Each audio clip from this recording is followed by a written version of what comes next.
Good morning, good morning, good morning, good morning. It is DMac Smack, Altitude Sports Radio 92.5, reaction to everything going on over the weekend.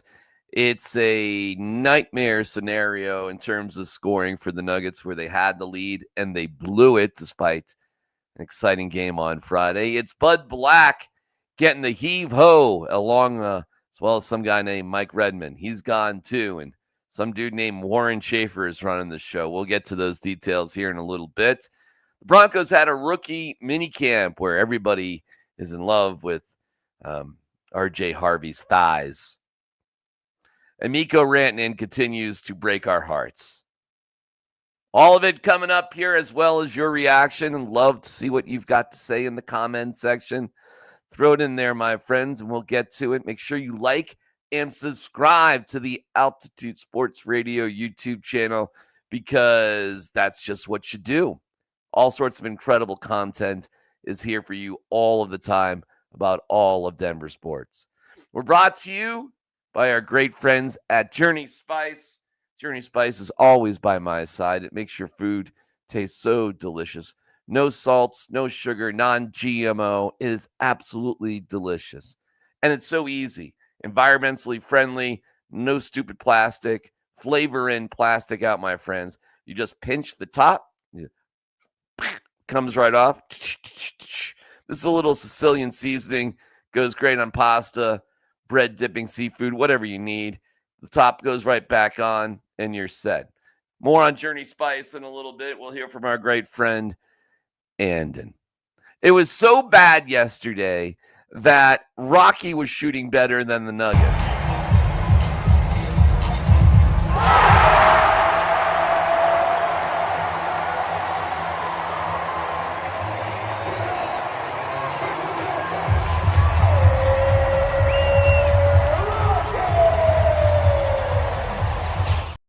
The Nuggets were 0 for 16 before they hit a three, something like that. They made like 3 shots in the first half. It was abysmal. They scored 8 points in the first quarter, setting all sorts of records for sucking at scoring. It was brutally bad, but somehow they weren't out of it. Not out of it. An actual basketball game broke out in the third quarter, and the Nuggets went into the fourth with a lead. They led by as many as 8 points, and they ran out of gas, and they had nothing left in the tank. And every cliche you can think after that was true. And it just sucked. Before the game, David Adelman was wary and upset about the difference in time, was sucky. There was a game after the Nuggets. Why weren't the Nuggets and OKC, who played a late game on Friday, in the later window where the Pacers and Cleveland occupied? Why, NBA? Here's Adelman talking about the rest fact. Do you think this is simply the result of this game is because of poor scheduling by the NBA? No, I'm not going to say that. I don't want to say that. I will say that I think both teams were very tired coming off an unbelievably physical overtime battle on a late Friday night. If it affected us, it surely affected them as well. I mean, both of us had super tired legs. So it was about who's going to make that final run. And when we got up 8, I thought we were making the push. And to their credit, they were the ones to make the final run. And we made mistakes late. You can call them mental mistakes, physical, whatever it was. We didn't play well enough the last 6 minutes to win a playoff game. David, I think Aaron Gordon sort of bought into the rest was a factor thing, but Nikola Jokic did not. Nikola, what kind of impact do you think the short rest had on the game tonight? I mean, not much, to be honest, in my opinion, because when I play, I don't think about that. So not a lot. Okay, but Nikola Jokic is having some of his worst basketball in recent memory. Now, they're throwing like 19 guys at him. They're mugging him left and right. He's got some sort of sleeve on his elbow for some reason. I mean, there's all sorts of things going on here. But he ain't playing well. They won on Friday night. He was 0 for 10 from 3. And he was shooting his best three-point percentage of the year going into this series. Of his career and year. The year and his career. It was all happening. He's not playing well. He just isn't, and that's weird to say about the big fella. I hate to say it about the big fella, but it ain't happening. And the Nuggets are playing game, rest, day off, game, day off, game, day off. I mean, they've been doing this for the better part of 10 days. And why the NBA is scheduling this, I don't know. And Chuck playing at his best. Yeah, okay, you managed to win an overtime game on Friday, which was amazing, and it was a great atmosphere, and the whole thing was awesome. But, consecutive games with the Joker not playing at his best. I'm sorry, the Nuggets do not have the depth. The Nuggets bench was outscored 35-8. Oklahoma City is rolling guys off the bench like Wiggins and Caruso, who are draining threes left and right. You got 2 threes from Russell Westbrook as he was 2 for 7, and he had an off night. -20, not good. And meanwhile, 8 of the 10 threes that OKC scored were from the bench. Dagnall uses 5 guys on the regular, but like real 5 guys, not just like stupid, dumb minutes, like meaningful minutes. And if Luke Dort isn't feeling it, then he's got options. The Nuggets have no options. Michael Porter Jr. played great on Friday and was missing in action yesterday. It's like 2 bad games, great game for Michael Porter Jr. The depth just isn't there. Now, that doesn't mean the Nuggets can't win because their collection of guys who are on the court are great. But where are you going off the bench? So much has been made about how deep this roster is. How do you try and counter that? Well, we just have to get more from more people, and I have to, maybe play more than 8 guys. I felt like it was, once we pushed it to 8, I really stayed with a shorter rotation thinking that we had a chance to kind of push that thing, and take control of the game because both teams were so exhausted at that point. And then, like I said, they made shots, and then once they got the game back to a balanced place where it was a 1-point game or tied, it's hard to stay in a rotation after that. And he stuck to his guys late as well. So just got to give credit to Alex Caruso, man, Aaron Wiggins, and Kason. Like, they made big plays, and like I said, in a game where it kind of was a role player game. No one is that efficient outside of those guys. And like I said, super proud of our effort. Just have to play better if we're going to win 2 more in this series. The idea of this 36 hours. There's no doubt about that. There's no doubt about that. So can you trust those guys? Can you do it? More from David Adelman. To what consideration could you even give to extending your bench this late in the playoffs? You're right. And I think it's one of those things when you lose a game, you think about everything right away. And you wonder, is Jamal's legs a little fresher if you can go 2 more minutes? And I was trying to use my timeouts effectively in the fourth quarter to rest them. Sometimes the timeouts don't mean anything but that. I've talked about that. And you're right, it's tough. But you have to look back at the game, see what the efficiency was of how we played. Obviously, we were very tired as they were. And take a look at the whole roster of guys that can help you, and give you a couple minutes of energy. And it's like tonight, I only played Peyton 8 minutes and 40 seconds. I thought Peyton was really impactful. He played super hard. And that's all you can do with the minutes that you're given. But yeah, that we've rode our guys throughout the season for good reason. It's an amazing starting 5. But I got to try to be as creative as I can be to help them have some legs late in the game. Thank you, Coach. Thanks, guys. I mean, it just is. Well, what are you going to do? Are you going to play DeAndre Jordan? Are you going to play Jalen Pickett if Russell Westbrook ain't feeling it? I mean, these are things you did in the regular season. It wasn't Russell Westbrook's night. Should Jalen Pickett have been in there? Could you have got more rest for the Joker? You're the one that said, hey, man, this short period of time is really hurting us, so what are you going to do about it? Now you have a longer chunk of time as they don't play till tomorrow night, Tuesday night at like 8:50. Central Time where Oklahoma City is. So I don't know. Maybe that's not that big of a factor. Who knows? But we all knew that depth was going to be an issue for the Nuggets. And it stinks being the fans of the team that's like, we need more rest. That doesn't feel great. Here's Joker about the fourth quarter. Talk about just how up and down the fourth quarter was and what Shea was able to do to kind of win the game for Oklahoma City. Yeah, I mean, of course, we were trying to give him different looks. He's a great player. We didn't do enough like we did the first game, maybe helping CB or whoever, or Russ or whoever was on the ball, just to give him a little bit of extra attention, let's say like that, and make him think about a little bit more. But Shea is an amazing player. He was really good tonight, and he was one of the reasons why they won the game. Nikola, what kind of impact do you think? All right, well, there you go.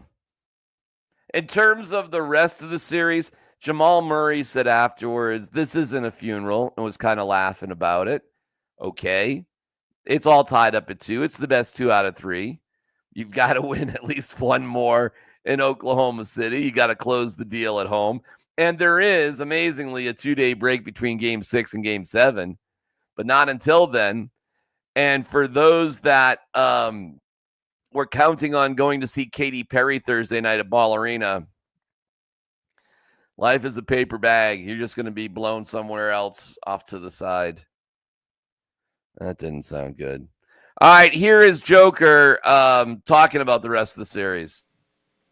Nikola, how are you feeling about the series so far? How are you feeling about how you guys have played, and how are you feeling about your guys' chances to come out of this series? I mean, I think we are 4-4 in the global in the whole season against them. So we need to give ourselves a chance. We need to play physical. We need to be more physical than aggressive. And of course, they're favorites. They're playing amazing. They won 6, 7. How many games they won?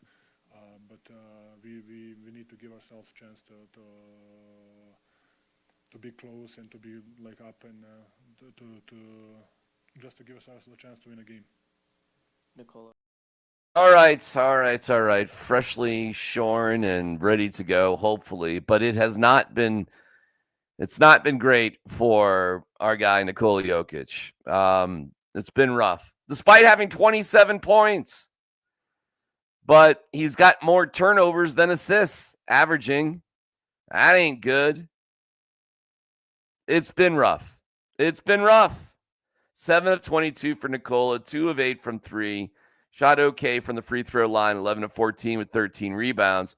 But yeah, only 3 assists, 27 points, a +1. Russell Westbrook, a -20 with 6 points on 2 of 12 shooting. It would have been a night for Jalen Pickett to get in the mix somehow. And Michael Porter Jr., who was courageous and fantastic on Friday night, was 1 of 7 from the field, 0 for 5 from 3, with only 3 points. They just aren't deep enough to have their superstars and the players they count on have off nights. 92-87. Crazy and disgusting. But you give their team credit in a really disgusting basketball game. Those guys made plays and enough plays, to push them over the edge to win the game. We're brought to you by our great friends at Journey Spice. Journey Spice is the absolute best, and there you go. There's the QR code. I mean, just go bam right there.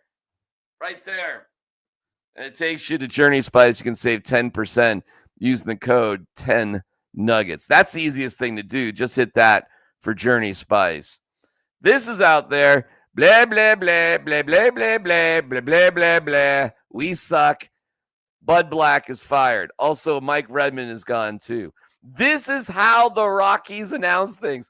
Not with a press conference from Bill Schmidt. Not anything from the owner. Nah, we're just going to put out a press release about us firing Bud Black. Bud is gone. Gonski for Bud Black, and the irony is absolutely dripping. They actually won yesterday after losing 21-0. So do you fire him after the game? Do you fire him, make an announcement before the game? Nah, let's wait till after the game on Sunday when they win. And let's do it during the Rockies game So the fewest people possible will even notice that it's happened. Bud Black is gone. Here is our guy, Kyle Freeland, who's, talking about it. I've been with Buddy and Red my entire career up to this point. Manager, bench coach, both great guys. Got nothing but great things to say about them. They've been in my corner my entire career. I love both those guys to death, and I'll be in contact with them for hopefully the rest of my life. But clearly some changes needed to be made to see if we can start turning this thing around, get going in a new direction, and get some traction and start going as a team. For you.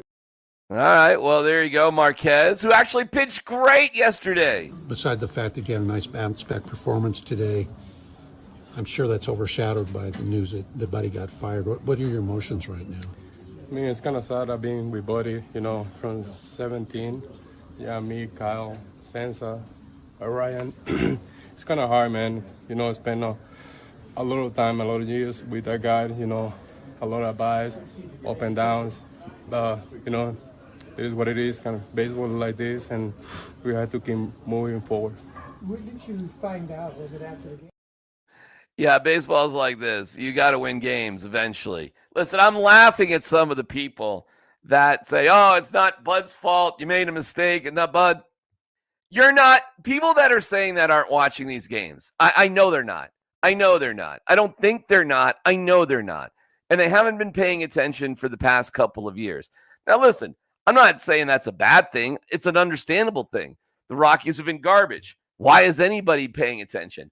You're going to love this. I watched every single pitch of that 21-0 catastrophe. We had a beautiful lunch, sort of Mother's Day thing on Saturday, not Sunday, with my mother-in-law, which was wonderful. Because of the Nuggets playing on Sunday, it was a little bit more available on Saturday. We came home. We're just chilling out. Throw the game on. It's 5-0 after the top of one. We just left the game on. And watching that catastrophe was somewhat entertaining. It was like, when is this going to stop? And then, we watched Jacob Stallings pitch 2 innings, only giving up 1 run. Without him, they wouldn't have had the other extra point. And it was just like, you got to be kidding me that Bud Black still has his job after this. And he did for a day. No, Bud Black is responsible for a lot of this. And I promise you this. I'm not saying the Rockies are going to be a great team, a good team. No, of course not. But I'm telling you, they're about to be better. I know they're going to be better. They'll still lose most of their games because they're not constructed the right way. And Bill Schmidt should be fired too, the GM. But getting rid of Bud Black is a core step if you hope to be better at all. He was never the right guy to develop young talent. He was too nice. He was too comfortable. Everything was freaking too comfortable. And when they brought in Clint Hurdle, it was just a matter of time before Bud was blown out. Now, Warren Schaefer, the third base coach, becomes the de facto manager, but Clint Hurdle will be the bench coach. And likely this is really if Clint Hurdle wants the job or not. That would be a mistake too. You need to fire Bill Schmidt as well and then start all over again. You need to let whoever the new 30-something-year-old analytics-driven GM bring in his own coaching staff to oversee whatever he's going to do. It's going to get better this year because Bud Black was so bad at his job. The Rockies have been outscored by 128 runs this season. The only team since 1900 with the worst run differential through 40 games was the 2023 Oakland Athletics. So some of the history is actually relatively recent of bad teams, but the Rockies are setting new bad records day in and day out. That will gradually stop, and the Rockies likely will still be the worst team in baseball. But here's my big Rockies hot take. The comparisons about being the worst team ever will cease because they'll start winning some games. And they may give the White Sox a run for worst record ever, but I bet you they break that. I bet you they're not the worst team record-wise ever. I bet you the numbers are not worst team of all time numbers. Really, really bad this season, but it'll be going better and more in the right direction because you did fire Bud Black. And that is a step that needs to be made. You cannot tell your fan base you're okay being the worst team of all time. Just being the worst team this season should be bad enough. And likely they will do that. But I bet you anything they have a better record than the White Sox did last year. And right now, that looks like a hard task to pull off. The Rockies. Meanwhile, and we'll get to your comments here in a second. Hang on, I'm seeing them. I love it. More comments, the better. Liking and subscribing to the channel, the better. We do want to talk about the Broncos. Everybody was talking about RJ Harvey's thighs, which are huge. Like stepping into the world of the NFL and getting after it over the last couple of days. Yeah, it's been great experience so far. I'm just so blessed and happy to be here in Broncos country. Just ready to showcase my skills to everybody. How's the altitude? Getting adjusted to it. You know, it's been a little tough, but I've been getting through it. Just got to everybody been saying it'll take about a week or two to get used to it, so I'll be fine. How'd you come up with the jump cut? How did I come up with it? Yeah. Just a lot of work, a lot of hard work. You did work to have that move? Yes, sir. A lot of hard work. You know, just training, and eventually it just came natural. Still a lot to get better at. So When you play quarterback, you're Can you believe there's like 300 media people that are asking, and I love my guy Mike Kliss, of course, Mike's my man, but I mean, they're just rookies. They don't know what they're doing. They don't know what they're talking about, but I'll play it for them because they're rookies.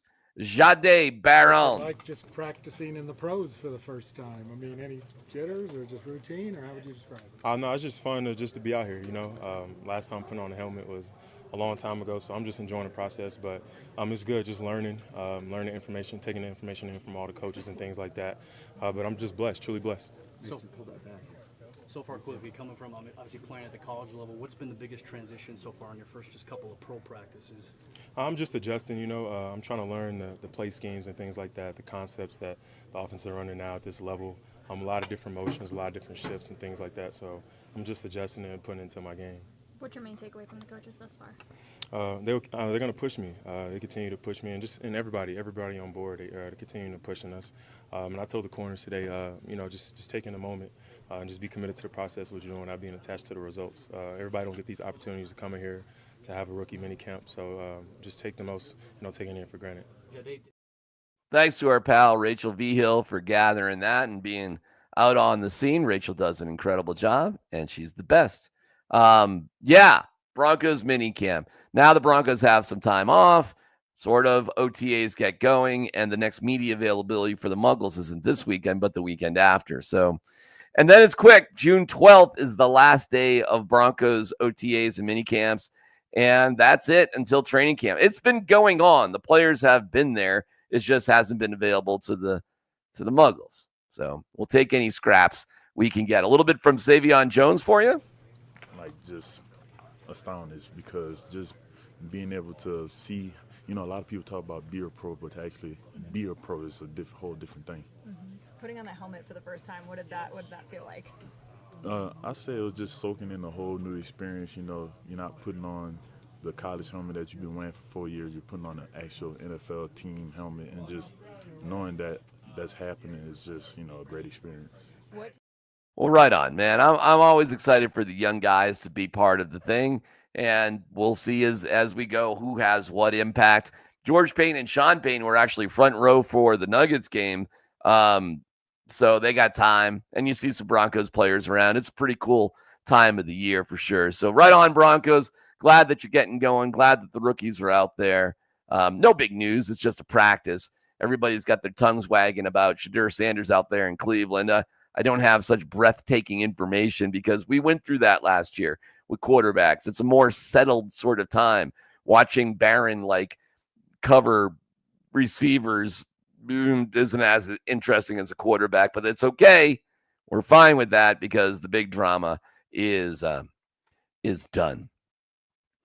Finally, before we get to your comments, give me a second. We'll get there in a second. Mikko Rantanen had a goal and 2 assists in the Dallas Stars win over the Jets yesterday. They lead that series 2-1.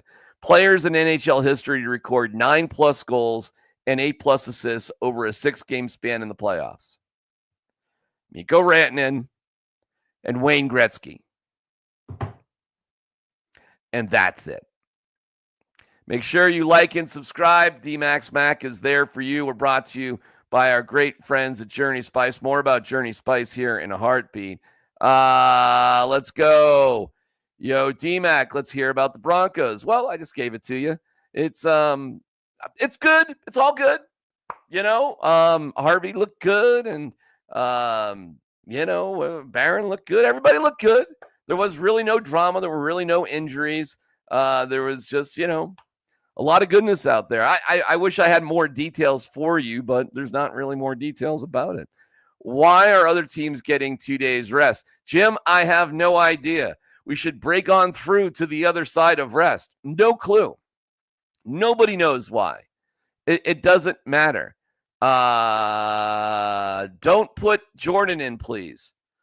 Well, listen, man. I'm not saying playing DeAndre Jordan or Jalen Pickett is like the answer, but when we hear about players being exhausted, tired, beat up, and then you look at the bench and nobody's playing from the bench, well, you got to wonder. The spacing is horrible with DJ in the fourth, but some has had a bench. Don't put that card. I'm late, but I'm here. DMac is back 2 days a week. Hey, it's baby steps, Steve. But like and subscribe, and hopefully we'll get more. Good morning, DMac. Sharp hoodie this AM. I always represent Smoky Hill. Smoky Hill baseball. All right. I'm a public school guy. Always have been. I'm a Smoky Hill guy specifically. Thank you, Joey B. It's 8 a.m. Mikko Rantanen just scored again. Joey B is rubbing it in. Did you see Cadre's tweet about Mikko? Yes, I did. You know what? Let me see if I can't look it up specifically. I know what you're talking about. And let's see here. Cadre, I think, is a little bitter. Rule number 1, you always keep the dogs. ... number 96.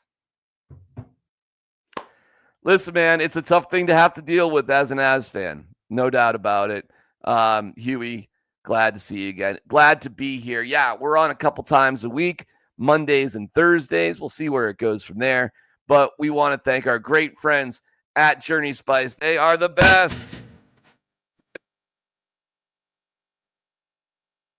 What is up? What is up? Bandon here from Journey Spice Company. We have a great recipe for you today. This is our sheet pan dinner made with shrimp, scallops, Brussels sprouts, and sweet potatoes. And we are going to use 3 seasoning blends. We're going to use za'atar, we're going to use the Mediterranean herb blend, and we're also going to use the Greek citrus rub. All right, here we go. We got our 3 blends. We got a bunch of delicious Brussels sprouts. We've got a bunch of delicious sweet potatoes, shrimp, and scallops. Let's check it out. Let's get some extra virgin olive oil put in there. We're going to coat these bad boys with the za'atar. Now mix the whole thing around. It's going to be delicious. You want that to stick to the edges. You want it to stick to all sides. Make sure it's nice and coated. Get it in the pan. Make sure you preheat your oven to 400 degrees. Now we're going to use the Mediterranean herb blend on those Brussels sprouts. Same thing. Make sure the olive oil is in there. Get those suckers on the pan. Again, you want to make sure that oven's preheated at 400 degrees. We're going to add a little salt, and then we're going to put this sheet pan in that oven for 15 minutes. Let's move on to the shrimp. We'll get the Greek citrus rub all over the shrimp and the scallops. Totally delicious. After 15 minutes, let's pull the Brussels sprouts and the sweet potatoes out. Get the shrimp and scallops on there, and then you are going to let this bake again for 15 to 20 minutes, and bam! Look at that. We are talking about delicious like you had never tasted. 3 blends, sheet pan dinner, sweet potatoes, Brussels sprouts, shrimp, and scallops.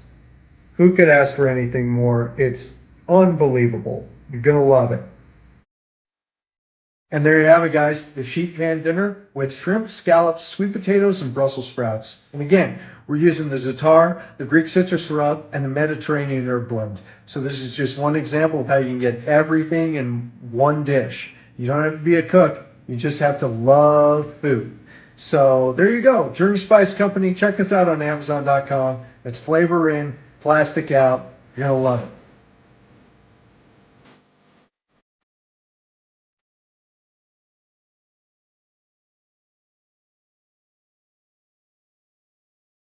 Love you, Andon. You're the man.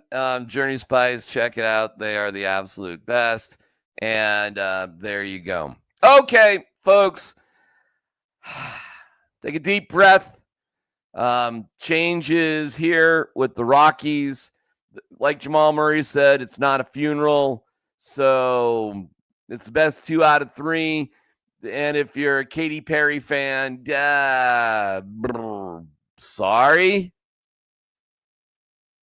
Go kick today in the teeth. Have a great day. We'll see you next time right here on DMac Smack.